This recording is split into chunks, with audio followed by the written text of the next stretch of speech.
بسم اللہ الرحمن الرحیم۔ سامعین کرام، آپ سن رہے ہیں اردو کہانی گاڈ فادر، جس کے مصنف ہیں محمود احمد مودی، اور یہ اس سلسلے کی قسط نمبر 2 ہے۔ مجھے امید ہے آپ کو میری یہ کاوش پسند آ رہی ہوگی۔ آپ نے اگر ابھی تک میرا چینل کہانی گھر سبسکرائب نہیں کیا تو ابھی میرے چینل کو سبسکرائب کر کے بیل نوٹیفیکیشن آن کر لیجئے تاکہ آنے والی ہر نئی کہانی کی اطلاع بر وقت آپ تک پہنچ سکے۔ ڈان کارلیون کے بچے امریکہ میں ہی پیدا ہوئے تھے اور یہیں پلے بڑے تھے۔ ان کے نقوش پر اطالوی رنگ غالب آ گیا تھا، مگر شخصیت میں امریکی چھپ بھی تھی۔ مثلاً سینٹینو عرف سنی قد کاٹ اور ہاتھ پیروں کی ساخت سے امریکی لگتا تھا۔ اس کا قد 6 فٹ اور جسم کسی بیل یا گھوڑے کی طرح مضبوط تھا، جبکہ اس کے سنہرے بال نہایت گھنے اور گھنگریالے تھے۔ اس کا چہرہ کسی حد تک کیوپٹ کی خیالی تصویر سے ملتا تھا۔ عورتوں کے لیے اس میں بے پناہ کشش تھی۔ وہ شادی شدہ اور 3 بچوں کا باپ تھا، مگر اس پر عورتوں کی نوازشات میں کوئی کمی نہیں آئی تھی، اور وہ نوازشات سے استفادہ کرنے میں چوکتا بھی نہیں تھا۔ جن عورتوں کو اس سے واسطہ پڑتا تھا وہ اس کی بے پناہ کشش پر عرصے تک حیران رہتی تھیں۔ آج بھی بیشتر جوان ملازمائیں اور چھوٹی موٹی دیگر خدمات انجام دینے والی عورتیں آتے جاتے موقع پا کر اسے میٹھی میٹھی نظروں سے دیکھ رہی تھیں، لیکن وہ ان کی طرف سے انجان بنا ہوا تھا۔ آج وہ بہن کی شادی کے موقع پر نہایت سنجیدہ اور ذمہ دارانہ طرز عمل کا مظاہرہ کرنا چاہتا تھا، تاہم دلہن کی اس وقت کی خاص خادمہ لوسی پر نظر رکھنے سے وہ باز نہیں رہا تھا اور موقع ملنے کا منتظر تھا۔ لوسی دلہن سے کہیں زیادہ خوبصورت اور پرکشش تھی۔ آج کچھ زیادہ ہی اہتمام سے بنی سنوری ہونے کی وجہ سے وہ اور بھی غضب ڈھا رہی تھی۔ وہ خوبصورت گلابی گاؤن میں تھی اور اس کے ریشمی سیاہ بالوں میں پھولوں کا تاج سجا ہوا تھا۔ پچھلے 1 ہفتے سے شادی کی تیاریوں اور مختلف رسوم کی ریہرسل کے دوران وہ سنی سے اچھی خاصی بے تکلفی سے بات کر رہی تھی، اور صبح چرچ میں شادی کی رسم کے دوران اس نے موقع پا کے چپکے سے سنی کا ہاتھ بھی پکڑ لیا تھا۔ سنی کے بارے میں عام خیال یہی تھا کہ اس میں باپ والی بیشتر خصوصیات نہیں تھیں، گو کہ وہ فراخ دل اور مستعد آدمی تھا، مگر اس میں باپ جیسا تحمل اور معاملہ فہمی نہیں تھی۔ وہ غصہ ور اور جلد مشتعل ہو جانے والا آدمی تھا۔ اسی جلد بازی اور تند مزاجی میں وہ غلط فیصلے کر جاتا تھا۔ گو کہ اس وقت وہ باپ کے کاروبار میں ہاتھ بٹا رہا تھا، لیکن اس کے بارے میں امید نہیں رکھی جاتی تھی کہ وہ صحیح معنوں میں باپ کا جانشین یا اس کا صحیح وارث ثابت ہو سکے گا۔ ڈان کے دوسرے بیٹے کا نام فریڈریکو تھا، جسے پیار سے فریڈ کہا جاتا تھا۔ اکثر اطالوی اپنے ہاں اس قسم کا بیٹا پیدا ہونے کی دعا مانگتے تھے۔ وہ آنکھیں بند کر کے باپ کے حکم پر چلنے والا، ہر حال میں اس کا وفادار اور خدمتگار تھا۔ 30 سال کی عمر میں بھی وہ باپ کے ساتھ ہی رہتا تھا۔ وہ سنی جتنا دراز قد اور خوبرو تو نہیں تھا، لیکن بہرحال جسمانی طور پر اس کی طرح مضبوط تھا، اور اس کی صورت میں بھی کیوپٹ کی جھلک تھی، تاہم اس کی آنکھوں اور چہرے کی ساخت سے سرد مہری جھلکتی تھی۔ وہ کبھی اپنے باپ سے اختلاف نہیں کرتا تھا، اور نہ ہی کبھی عورتوں کے بارے میں اس کا کوئی سکینڈل بنا تھا جس سے اس کے باپ کو شرمندگی اٹھانا پڑتی۔ اس کی یہ خوبیاں اپنی جگہ تھیں، مگر اس میں بھی وہ طاقت، وہ خود اعتمادی اور وہ قائدانہ صلاحیتیں نظر نہیں آتی تھیں جو ڈان کارلیون جیسے آدمی کی روایات اور وراثت کو مکمل سنبھالنے کے لیے ضروری تھیں۔ ڈان کا تیسرا بیٹا مائیکل کارلیون تھا۔ وہ اس وقت اپنے باپ اور دونوں بھائیوں سے الگ تھلگ باغ کے ایک گوشے میں میز پر بیٹھا تھا، لیکن وہاں بھی وہ بہت سے مہمانوں کی توجہ کا مرکز تھا۔ وہ ڈان کا سب سے چھوٹا بیٹا تھا اور اپنے باپ سے کم فرما بردار تھا۔ وہ اپنے بھائیوں کی طرح مضبوط اور قدرے بھاری بھرکم سی شخصیت کا مالک نہیں تھا۔ اس کے بال بھی گھنے، سنہرے اور گھنگریالے نہیں، بلکہ سیدھے، سیاہ اور ریشمی تھے۔ وہ چھریرے جسم کا تھا اور بال ذرا لمبے رکھتا تھا۔ اس کی زیتونی جلد میں ہلکی سی زردی تھی۔ ایسی جلد اگر کسی عورت کی ہوتی تو بہت اچھی لگتی۔ مائیکل بھی ایک وجیح نوجوان تھا، مگر اس کی شخصیت میں کچھ نزاکت تھی۔ جب وہ چھوٹا تھا اس وقت تو ڈان کو یہ نزاکت کسی حد تک نسوانیت محسوس ہوتی تھی، اور اسے اندیشہ تھا کہ شاید اس کے بیٹے میں وہ وجاہت اور مردانگی نہ ہو جو اس کے خاندان کا خاصہ تھی۔ لیکن جب مائیکل 17 سال کا ہوا تو اس کے باپ کی یہ تشویش دور ہو گئی۔ اس وقت مائیکل بھی گویا اپنے اور اپنے فیملی کے درمیان کچھ فاصلہ ظاہر کرنے کے لیے سب سے ہٹ کر الگ تھلگ بیٹھا ہوا تھا، لیکن اکیلا نہیں تھا۔ اس کے ساتھ اس کی دوست ایک امریکی لڑکی موجود تھی جس کا نام ریڈمز تھا۔ کارلیون فیملی کے جاننے والوں نے اس لڑکی کے بارے میں سن تو رکھا تھا، لیکن وہ آج پہلی بار اسے دیکھ رہے تھے۔ مائیکل اسے ساتھ لیے سب سے الگ تھلگ ضرور بیٹھا تھا، لیکن اس نے بد تہذیبی یا ناشائستگی کا مظاہرہ نہیں کیا تھا۔ اس نے کے کو پہلے تمام مہمانوں اور اپنے خاندان کے افراد سے ملوا دیا تھا اور اس کا تعارف بھی کروا دیا تھا۔ اس کے خاندان کے افراد اس سے ذرا بھی متاثر نہیں ہوئے تھے۔ ان کے خیال میں وہ بہت نازک اندام اور بہت دبلی تھی۔ اس کے چہرے سے بہت زیادہ ذہانت جھلکتی تھی، اور مائیکل کے خاندان میں عورت کا ذہین نظر آنا خوبی نہیں خامی تھا۔ انہیں تو اس کا نام بھی پسند نہیں آیا تھا کہ بھلا یہ بھی کوئی نام ہوا۔ ہر مہمان محسوس کر رہا تھا کہ ڈان کارلیون اپنے اس بیٹے کی طرف کوئی خاص توجہ نہیں دے رہا تھا۔ دوسری جنگ عظیم شروع ہونے سے پہلے مائیکل ہی ڈان کا سب سے چہیتا بیٹا تھا، اور لوگوں کا خیال تھا کہ مناسب وقت آنے پر ڈان اسے ہی اپنا جانشین قرار دے گا، کیونکہ اس میں ایک خاموش ذہانت اور باپ جیسی معاملہ فہمی نظر آتی تھی۔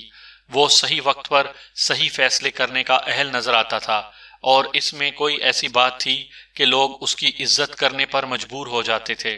اس کی یہ خوبیاں ظاہر کرتی تھیں کہ اس میں باپ کی زبردست شخصیت کی جھلک موجود تھی، خواہ وہ اس کا سراپا باپ سے مختلف نظر آتا تھا۔ مگر جب دوسری جنگ عظیم شروع ہوئی تو مائیکل نے باپ کے حکم کی خلاف ورزی کرتے ہوئے اپنی مرضی سے اپنا نام فوج میں لکھوا دیا۔ ڈان ابھی تک امریکیوں کو ایک غیر قوم ہی محسوس کرتا تھا، اور وہ یہ نہیں چاہتا تھا کہ اس کا سب سے چھوٹا اور سب سے لاڈلا بیٹا ایک غیر قوم کے محافظ کے فرائض انجام دیتے ہوئے کسی دور افتاد محاذ پر مارا جائے۔ ڈان نے اسے فوج میں جانے سے روکنے کے لیے خفیہ طور پر کوششیں بھی کی تھیں۔ ڈاکٹروں کو رشوت دی گئی تھی کہ وہ اسے فوج کے لیے نااہل قرار دیں۔ دوسرے کئی طریقے اختیار کرنے کے لیے بھی بہت رقم خرچ کی گئی تھی، لیکن مائیکل کی عمر 21 سال تھی، یعنی قانونی طور پر وہ خود مختار تھا اور رضاکارانہ طور پر فوج میں جانے کے لیے تیار تھا۔ اس لیے اسے روکنے کی تمام ظاہری اور خفیہ کوششیں ناکام رہیں۔ فوج میں مائیکل نے کیپٹن کا عہدہ حاصل کیا اور کئی محاذوں پر شجاعت کے ساتھ نمایاں کارنامے انجام دیے۔ سن 1944 میں اس وقت امریکہ کے سب سے بڑے میگزین لائف میں جنگی ہیرو کی حیثیت سے اس کی تصویر بھی چھپی۔ ڈان کی اپنی فیملی میں سے تو کسی کو جرأت نہیں ہوئی کہ وہ تصویر اسے دکھاتا، البتہ ڈان کے ایک دوست نے اسے وہ میگزین پیش کیا۔ اس کا خیال تھا کہ ڈان اپنے بیٹے پر فخر محسوس کرے گا۔ لائف میں اس طرح تصویر اور کارناموں کا تذکرہ چھپنا بہت بڑا اعزاز تھا، لیکن ڈان نے یہ سب کچھ ناگواری سے سرسری انداز میں دیکھا اور میگزین ایک طرف ڈالتے ہوئے بولا، کیا فائدہ، اس احمق نے یہ کارنامے غیروں اور اجنبیوں کے لیے انجام دیے ہیں۔ مائیکل کو جنگ میں ایک ایسا زخم بھی آیا تھا جس نے اسے تقریباً معذور کر دیا۔ سن 1945 میں جب اسے فوج سے ڈسچارج کر دیا گیا تو وہ یہی سمجھا کہ اسے طبی بنیادوں پر سبکدوش کیا گیا ہے۔ اسے نہیں معلوم تھا کہ اس کے باپ نے اسے فوج سے واپس بلوانے کا بندوبست کیا تھا۔ گھر آ کر چند ہفتوں بعد جب وہ صحت یاب ہو گیا تھا تو اس نے مزید تعلیم حاصل کرنے کے لیے نیو ہیمپشائر کے ایک کالج میں داخلہ لے لیا۔ اس وجہ سے وہ ایک بار پھر باپ کا گھر چھوڑ کر چلا گیا۔ اب وہ بہن کی شادی میں شرکت کے لیے خاص طور پر آیا تھا اور اپنے ساتھ اپنے ہونے والی بیوی کو بھی لے آیا تھا تاکہ اسے خاندان کے افراد سے ملوا سکے، مگر کسی نے بھی اس لڑکی کو پسند نہیں کیا تھا۔ مگر کے کو اس بات کا احساس نہیں تھا۔ وہ بیچاری ہر ایک سے خوش اخلاقی سے مل رہی تھی، ہر مہمان کے بارے میں مائیکل سے کرید کرید کر پوچھ رہی تھی اور چھوٹی چھوٹی باتوں پر آنکھیں پھیلا کر حیران ہو جاتی۔ شادی کے لیے اس قدر اہتمام اور تکلفات بھی اس کے لیے گویا انوکھی بات تھی۔ پھر اس کی نظر چند افراد کی ٹولی پر پڑی جو گھر میں تیار کی گئی شراب کے ایک بیرل کے پاس کھڑے تھے۔ ان میں سے ایک تو تکفین و تدفین کا کام کرنے والا بوناسیرا تھا، دوسرا ایک بیکری کا مالک نیزورین تھا، تیسرے کا نام کپولا اور چوتھے کا نام براسی تھا۔ کہ ایک ذہین لڑکی تھی اور اس کی قوت مشاہدہ تیز تھی۔ اس نے محسوس کیا کہ وہ چاروں آدمی اس طرح خوش دکھائی نہیں دے رہے تھے جس طرح شادی میں شرکت کرنے والے دوسرے لوگ نظر آ رہے تھے۔ اس نے اس بات کا ذکر مائیکل سے بھی کر دیا۔ ہاں، وہ واقعی خوش نہیں ہیں۔ مائیکل نے مسکراتے ہوئے اس کے خیال کی تائید کی۔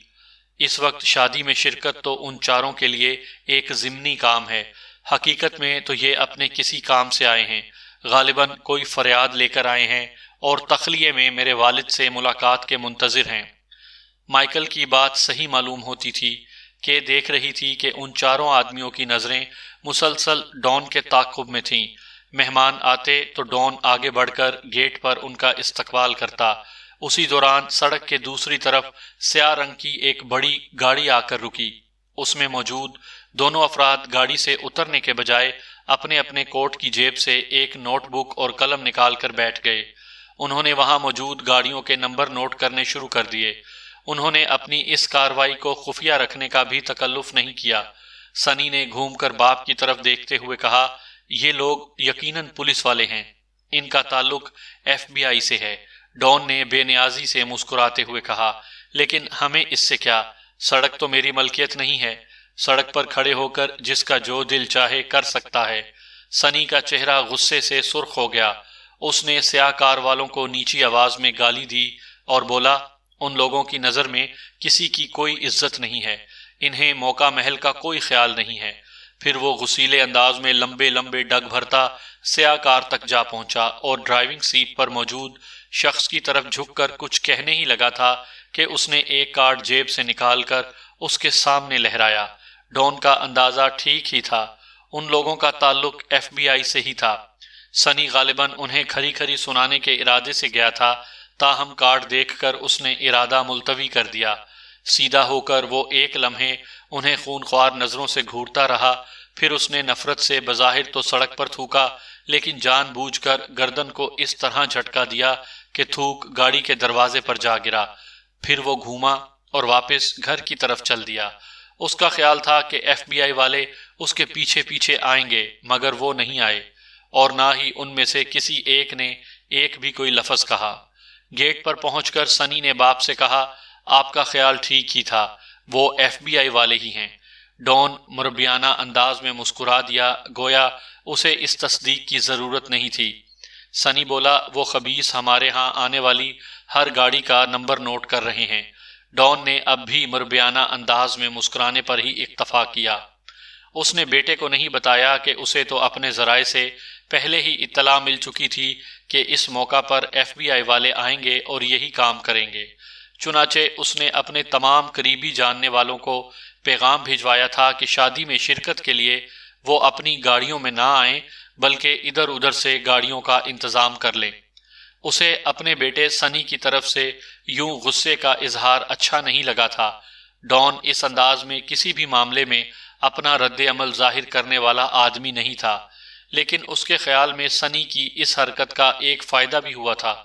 اس کے انداز سے ایف بی آئی والوں کو یقین ہو گیا کہ ان کی آمد ڈان فیملی کے لیے غیر متوقع تھی، اس لیے انہوں نے کوئی احتیاطی تدبیر نہیں کی ہوگی۔ ڈان کارلیون طاقتور ترین دشمن سے انتقام لینے کے لیے بھی اپنے صبر و ضبط اور تحمل کو برقرار رکھنے کا قائل تھا، اس لیے وہ اس وقت بھی غصے میں نہیں تھا۔ اسی دوران بینڈ نے تربیہ موسیقی کی دھن چھیڑ دی۔ تمام مہمان آ چکے تھے، کھانا شروع ہو رہا تھا۔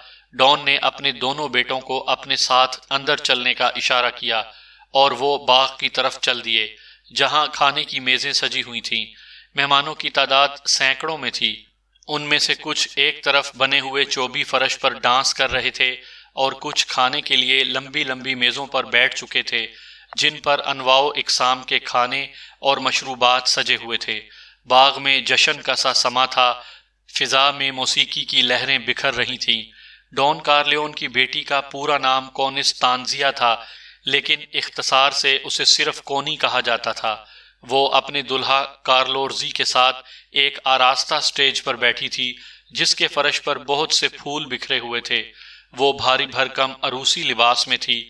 اس کے ساتھ دو اور نوجوان لڑکیاں بھی تقریباً دلہن ہی کی طرح تیار ہو کر پیچھے بیٹھی تھیں۔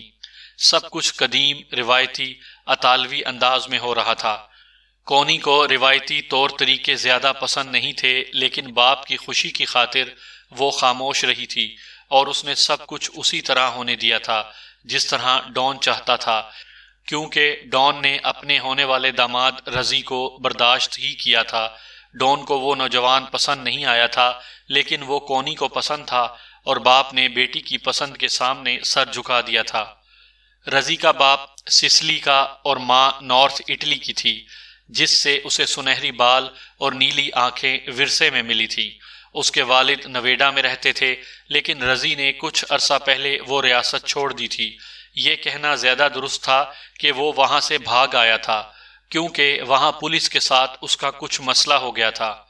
وہ نیو یارک میں آیا تو یہاں اس کی ملاقات سنی سے ہوئی اور اسی کے توسط سے وہ اس کی بہن سے بھی مل لیا، جس کے ساتھ آخر اس کی شادی کی نوبت آ گئی۔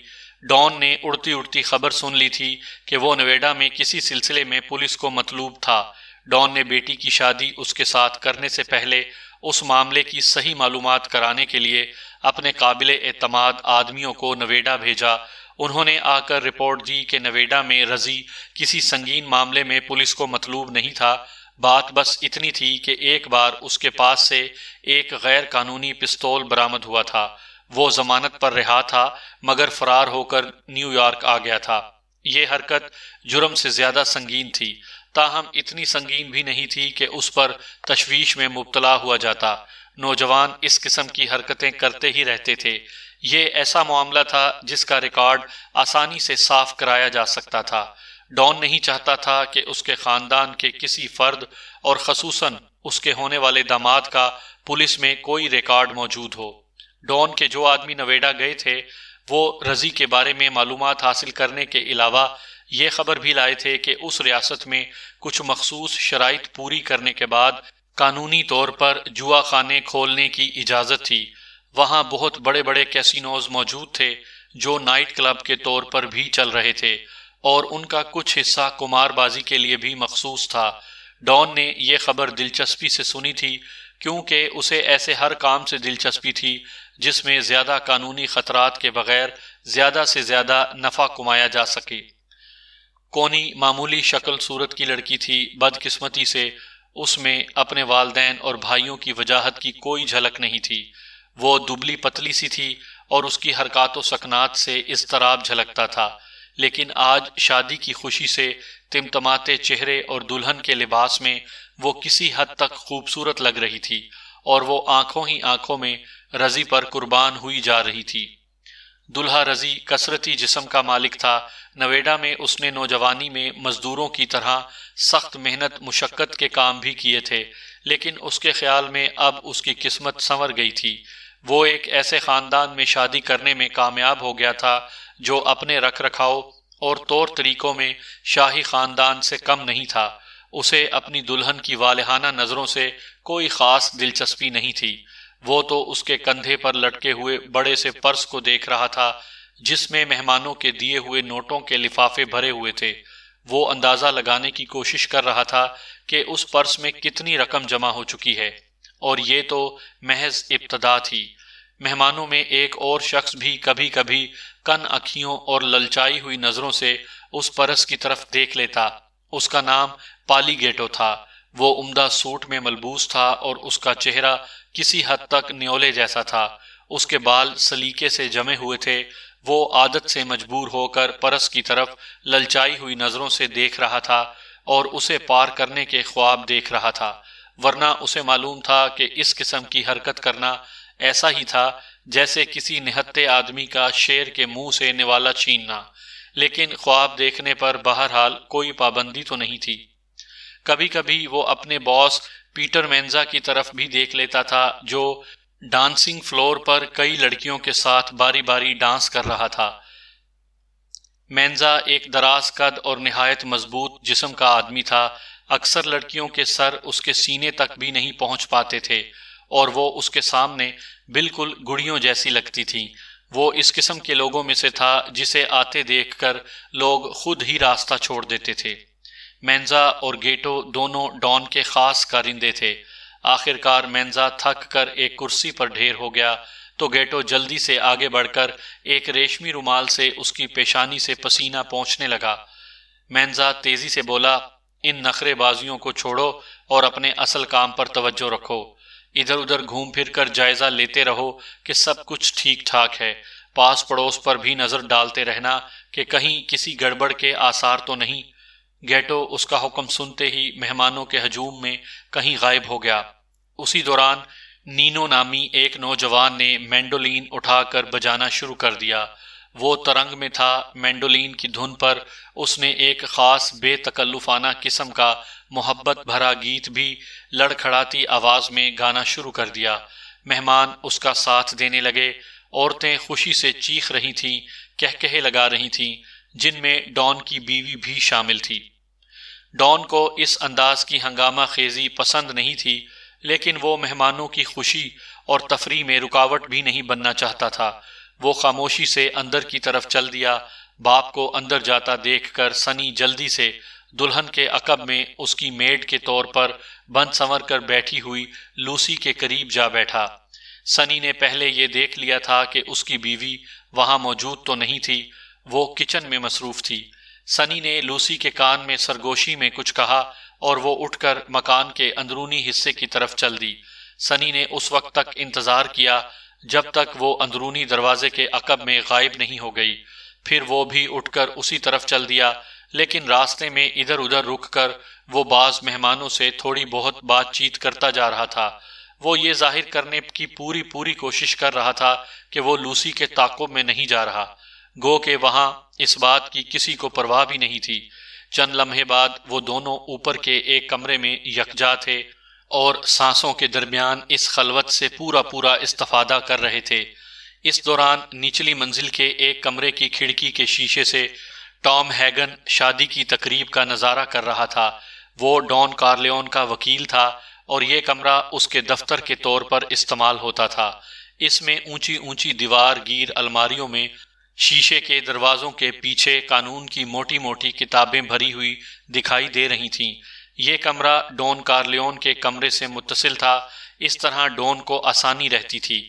وہ جب چاہتا کسی بھی خاص اور فوری نوعیت کے مسئلے پر ٹام ہیگن سے تبادلہ خیال کرنے آ جاتا تھا۔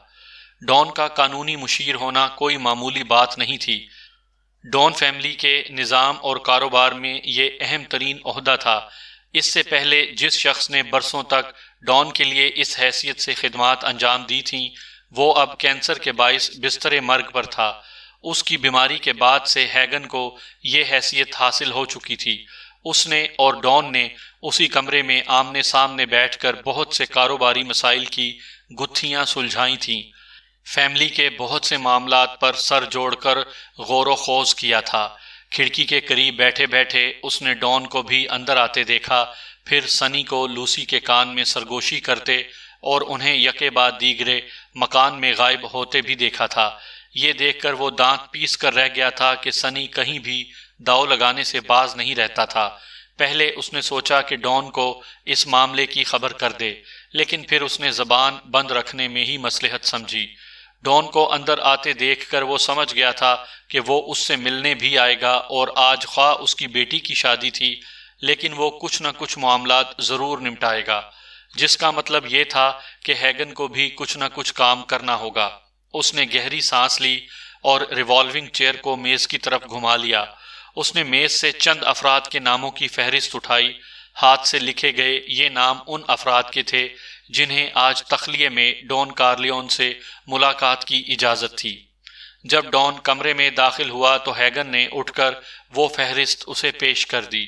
ڈان نے فہرست پر نظر ڈالی اور اثبات میں سر ہلاتے ہوئے بولا، بوناسیرا کا نام فہرست کے آخر میں کر دو۔ ہیگن نے فہرست میں بوناسیرا کا نمبر تبدیل کر دیا، پھر ٹیرس کا دروازہ کھول کر باغ میں اس طرف چلا گیا جہاں ملاقات کے خواہش مندوں کی ٹولی کھڑی تھی۔ اس نے گھٹے ہوئے جسم کے پستہ قد نیزورین کو اپنے ساتھ آنے کا اشارہ کیا۔ بیکری کا مالک نیزورین جب ہیگن کے ساتھ کمرے میں داخل ہوا تو ڈون کارلیون نے اٹھ کر اس کا استقبال کیا اور اس سے گلے ملا۔ اٹلی میں وہ دونوں بچپن میں ساتھ کھیلے تھے اور جب سے نیزورین نیو یارک میں بیکری چلا رہا تھا تب سے وہ ہر خاص موقع پر اور تہواروں پر خاص طور پر تیار کیا گیا ایک بڑا سا کیک ڈون کے گھر بھجوانا نہیں بھولتا تھا۔